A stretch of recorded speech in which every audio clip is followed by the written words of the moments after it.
여러분 안녕하세요. 주의 자비가 내려와 찬양으로 함께 예배드려요.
두 눈 감고 기도하겠습니다.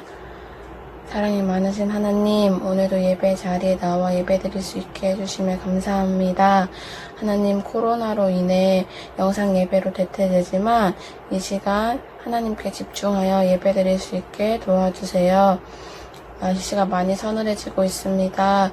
우리 초등부 친구들, 목사님, 선생님들까지 건강 지켜주세요. 예배를 마치는 순간까지 주님과 함께할 것을 믿사오며 예수님의 이름으로 기도드립니다. 아멘.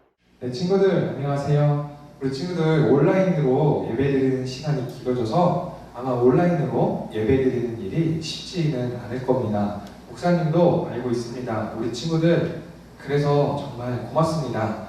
우리 친구들 힘들어도 우리가 예수님을 생각하며 이 시간 함께 예배를 드렸으면 좋겠습니다. 예배를 드려줘서 정말 목사님은 너무나 감사하고 우리 친구들이 대견스럽습니다. 오늘 제목을 한번 봐주세요. 우리 제목은 내가 심어야 할 것입니다. 우리 제목 뭐라고요? 내가 심어야 할 것입니다. 제가 이렇게 제목을 말하는 이유는 이 제목은 주제를 비추는 도구가 되기 때문입니다. 우리 친구들이 제목을 생각하며 오늘 말씀을 따라오면 우리 친구들은요 말씀의 뜻을 더욱더 분명하게 명확하게 이해할 수 있을 겁니다. 네, 여태까지 말씀을 읽는 부분이 정말 짧았잖아요. 오늘은 조금 깁니다. 네, 평상시에 긴 거지 그렇게 길지도 않아요. 우리 친구들 우리 성경책을 펴서 본문 말씀을 찾아주세요.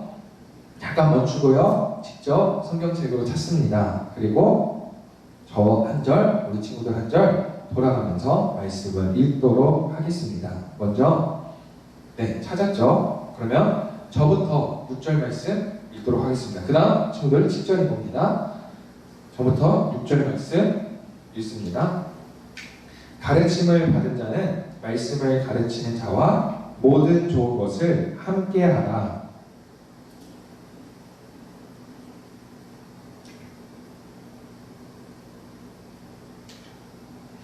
자기의 육체를 위하여 심은 자는 육체로부터 썩어질 것을 거두고 성령을 위하여 심은 자는 성령으로부터 영생을 거두리라.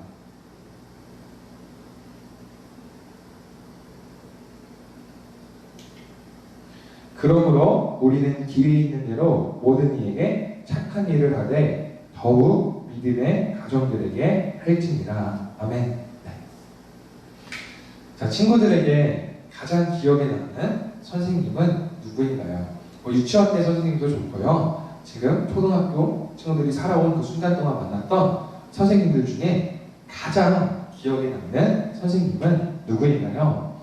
네, 센스 있는 친구들은요 이렇게 말할 법도 해요. 저에게 가장 좋은 선생님은, 기억에 남는 선생님은 초등부 선생님입니다 라고 말할 법도 한데 우리 친구들은 센스가 부족한 것 같습니다. 저라고요? 감사합니다, 친구들.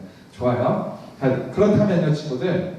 갈라디아교회죠, 오늘 본문에. 이 갈라디아교회의 최고의 선생님, 가장 좋은 선생님은 누구일까요? 네, 맞습니다. 이 갈라디아교회에 다니는 교인들에게 가장 좋은 선생님은 바울입니다. 한번 6절 말씀을 친구들이 직접 찾아봐 주세요. 네, 6절 말씀을 한번 읽어보세요. 이 6절 말씀을 읽으면 우리가 예측할 수 있는 게 있습니다. 뭐냐면 바울은 갈라디아 교인들에게 교리를 가르쳤습니다. 교리란 하나님의 말씀을 가르쳤다고 생각하면 됩니다. 쉽게 말하면 하나님의 말씀의 교훈을 가르친 겁니다. 바울은 교리를 가르쳤고요. 이 갈라디아 교회 성도들은 바울을 선생님으로 모시며 정말 함께 나누고 식사를 하며 아름다운 스승과 제자의 관계를 보냈습니다.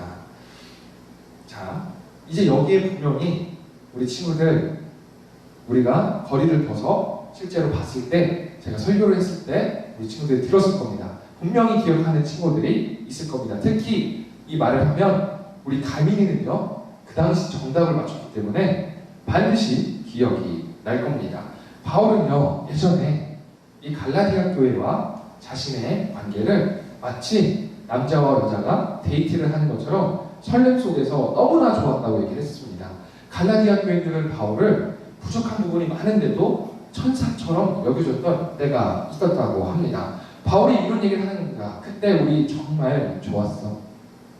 그때 우리 정말 좋지 않았어? 라고 말했는데 왜 이 말을 했을까요? 라고 제가 질문을 했습니다. 우리 친구들 기억나죠? 기억할 겁니다. 제가 이런 말도 했어요. 만약에 우리 친구들이 연애를 해서 결혼을 했는데 배우자가 이 말을 하는 거예요. 당신 그때는 정말 좋았는데 내가 힘들면 업어도 주고 가방도 들어주고 정말 좋았는데 라고 하면 제가 긴장해야 된다고 했습니다. 왜 그랬죠? 기억 안 나요 지금도? 아니 우리 기억나는 친구들 몇 명 있는데요. 자, 모든 친구들 그냥 확실하게 기억나게 하겠습니다. 화면 보세요. 네, 이렇게 아름다운 관계였다고 바울이 얘기를 했습니다. 왜 얘기를 했죠? 그 당시 그림자 그대로 가져왔습니다. 네, 맞아요. 지금은 똑같다는 거예요. 아니라는 거예요. 맞아요. 지금은 예전처럼 아름다운 관계가 아니라고 말을 하는 겁니다. 과거에는 그랬는데 라고 하는 것은 예전과는 지금 다르다는 겁니다. 친구들은 이해할 수 있어요. 제가 말해볼게요. 저 친구 있잖아. 저 친구는 과거에는 참 날씬했는데, 저게 무슨 뜻이죠? 지금은 그렇다 아니다라는 뜻입니다. 네. 그것처럼 똑같이 바울은 와, 우리 예전에 정말 좋았는데 라고 말을 했어요. 이 말 뜻은 뭐냐면 지금은 그렇지 않다는 겁니다. 자, 오늘 말씀에도 바울은요 6절 말씀을 통해 우리가 봤듯이 똑같은 상황을 되풀이하는 것 같습니다. 우리 예전에 내가 선생님으로 가르쳤고 너희들은 배울 때 정말 아름다웠는데 라고 하는 것과 유사합니다. 왜 이런 추억을 바울은 이야기하는 걸까요? 네, 맞아요. 지금도 똑같이 스승과 제자의 관계가 아름답다는 걸까요? 아니면 지금은 예전처럼 아름답지 않다는 것을 말하는 걸까요? 맞습니다. 역시 지금도 바울은 예전에는 참 좋았는데 지금은 아니다. 스승과 제자였던 우리 관계가 이상해졌다라고 말을 하는 겁니다. 그렇다면 왜 바울과 갈라디아 교인들의 이 관계가 어그러졌을까요? 우리 친구들은요 답을 맞출 수 있습니다. 정말입니다. 왜냐하면 이미 갈라디아서 말씀을 처음부터 끝까지 쭉 계속 봤기 때문입니다.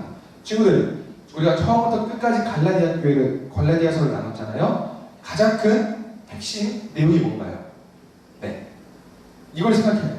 갈라디아 교회의 가장 큰 문제가 뭐였고 핵심이 뭐였을까? 네, 맞습니다. 갈라디아 교회는요 거짓 선생님들이 들어왔습니다. 그런데 이 문제는 갈라디아 교회들이 바울에게 바른 복음을 듣고도 거짓 선생님들이 가짜 복음을 가르치는데 그거를 그대로 따라갔던 곳에 문제가 있습니다. 실제로 가짜 선생님들은 바울이 가짜라고 말했습니다. 바울은 부족한 사람이다라고 했습니다. 그래서 바울과 갈라디아 교인들의 사이는 이 가짜 교사들의 등장과 이간질로 인해 멀어졌던 겁니다. 그래서 오늘 이 시간 바울은 이렇게 얘기하는 겁니다. 정말로 좋은 선생님, 진짜 선생님은 바울 나 자신이다. 그러니까 이제 갈라디아 교인들 다시 올바른 관계로 돌아오십시오. 내 말을 잘 들어주세요. 예전처럼 이렇게 말을 하고 있는 상황을 친구들이 머릿속으로 이렇게 생각하면서 그리면서 말씀을 봐야 합니다. 좋습니다. 친구들, 제가요 이렇게 말씀을 전할 때 그냥 앞에 와서 말씀을 쭉 읽는 겁니다. 또 말씀을 쭉 읽습니다. 읽고 그냥 계속 말씀을 읽기만 합니다. 그러면 어떤 일이 발생할까요? 아마 우리 친구들은요 한 3분 정도가 지나면 몸이 간질간질거려서 꿈틀꿈틀거리기 시작할 겁니다. 지루한 거죠. 너무 힘든 거죠. 그리고 한 5분 정도 되면 모든 친구들이 잠을 잘 겁니다. 맞죠? 우리 친구들 학교에서요 우리 선생님께서 수업을 하실 때 그냥 교과서의 내용을 읽고 또 읽고 계속 읽고 종칠 때까지 읽으면 친구들은 이렇게 생각을 할 겁니다. 선생님 너무 수업을 못하신다. 네, 맞죠? 좋은 선생님은요 이렇게 수업하지 않습니다. 좋은 선생님은요 친구들에게 책만 읽어주지 않습니다. 친구들을 이해시키기 위해 어떻게 하냐면 가끔 개그도 하고요. 친구들을 이해시키기 위해서라면 비유도 들곤 합니다. 이게 바로 좋은 선생님입니다. 바울은요 제가 분명히 좋은 선생님이라고 얘기를 했습니다. 이 바울은 이제 갈라디아 교인들을 이해시키기 위해 비유를 사용했습니다. 단순히 성경 말씀을 그냥 읽은 게 아니라 비유를 통해 이해시키고자 했습니다. 바울이 이해시키고자 했던 것을 저는 우리 친구들이 이해하기를 원합니다. 한번 저랑 같이 화면을 봐주세요. 좋아요. 자, 이 씨앗이 있습니다. 우리 친구들이 무슨 씨앗인지 알 것 같아요. 뭐죠? 특히 햄스터 키운 친구들은 더 잘 알 것 같습니다. 이 씨앗은요 해바라기 씨앗입니다. 제가 이 씨앗을 가져온 이유는 바울이 오늘 갈라디아 교회 성도들을 이해시키기 위해 씨앗을 비유로 사용하기 때문입니다. 자, 씨앗을 보면요 생각할 수 있는 게 몇 가지가 있는데요 크게는 두 가지를 생각할 수 있습니다. 첫 번째는요 친구들 보세요. 이 해바라기 씨앗을 제가 심었습니다. 그런데 어느 날 며칠이 지나 키우고 보니까 복숭아 나무가 열렸습니다. 친구들은 이 말을 믿을 수 있나요? 아니죠. 누가 믿습니까? 믿으면 바보입니다. 그런 일은 일어나지 않습니다. 즉 씨앗은 내가 해바라기를 심었다면 해바라기가 자라는 겁니다. 심은 대로 거두는 것이 바로 씨앗이 가진 특성입니다. 고구마를 심었는데 감자가 열리는 건 불가능하다는 겁니다. 이번엔 두 번째 특징이 있습니다. 두 번째 특징은 무엇일까요? 우리 친구들이 학교에서 아마 저 때는 했거든요. 목사님 초등학교 때는 이렇게 씨앗을 심어본 적이 있습니다.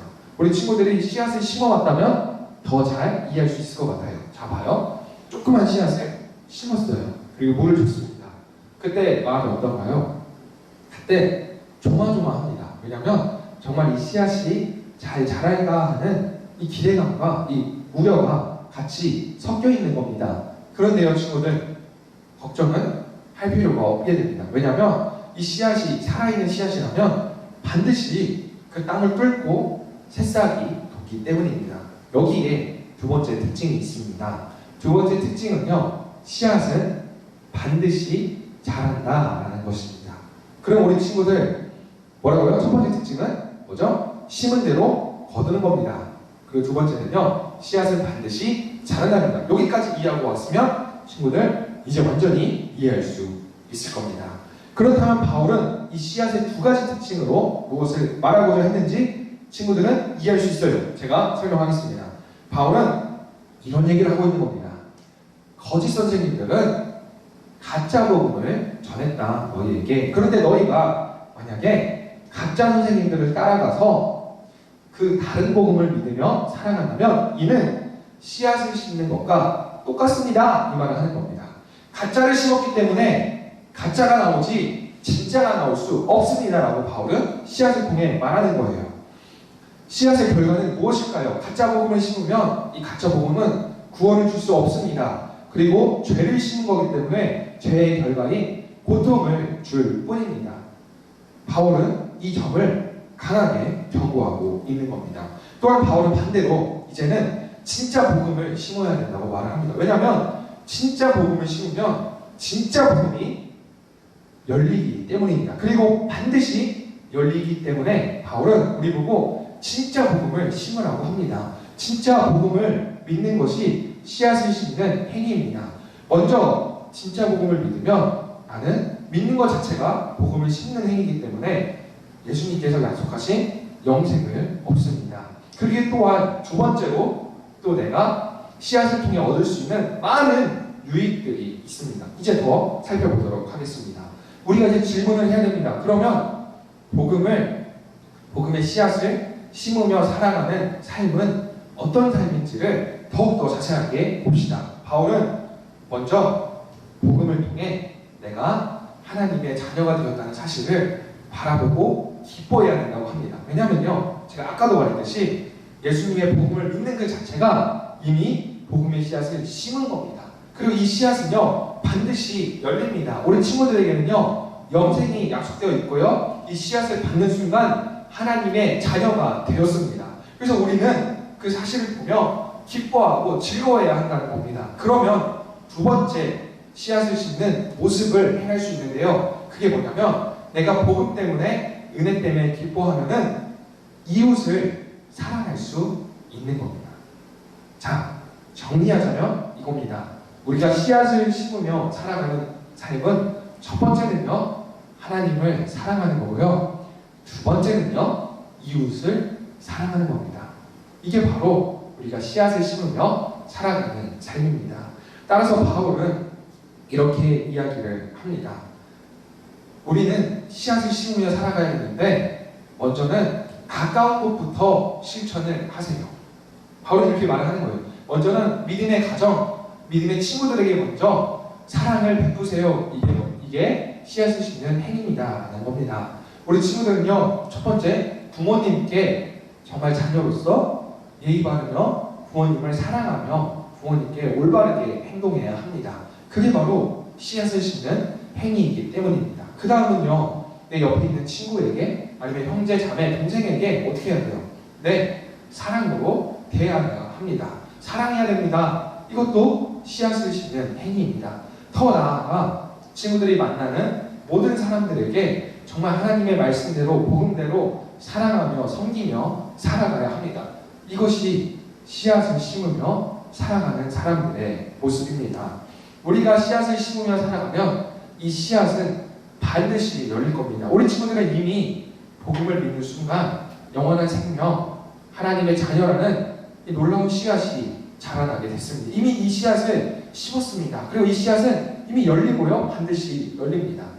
그러면 이제 우리는 이거 말고 또 한 가지 더 해야 되는 건 바로 이웃을 사랑하는 겁니다. 우리가 이웃을 사랑하며 살아갈 때 우리는 복음의 씨앗을 심으며 살아갑니다. 그러면 이 씨앗은 어떤 걸 줄까요? 내가 이웃을 사랑하며 살아가면 나에게 어떤 즐거움을 줄까요? 이제 설명하겠습니다.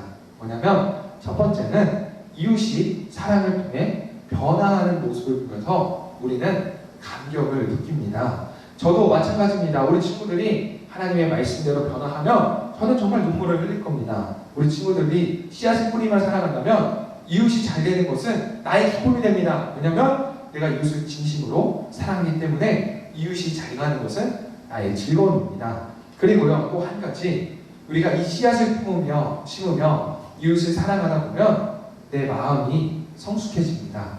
우리가 이웃을 사랑하기 위해서는 정말 쉬운 일이 아니기 때문에 어려움이 큽니다. 그럼에도 불구하고 이 씨앗을 심는 행위를 계속한다면 내 마음이 훨씬 더 성숙하고 훨씬 더 아름답게 변해지는 놀라운 우리 씨앗의 결과를 보게 되는 겁니다. 저는요, 오늘 바울이 갈라디아 교인들에게 말했던 것처럼 우리 친구들이 하나님을 사랑하고 이웃을 사랑하며 정말 복음의 씨앗을 심으며 살아가는 친구들이 되기를 간절히 소원합니다. 그럼 우리 이 시간 이제 같이 눈 감고 기도하고 예배를 마치도록 하겠습니다. 우리 친구들 눈 감고요, 저 눈 감고 같이 기도하도록 하겠습니다.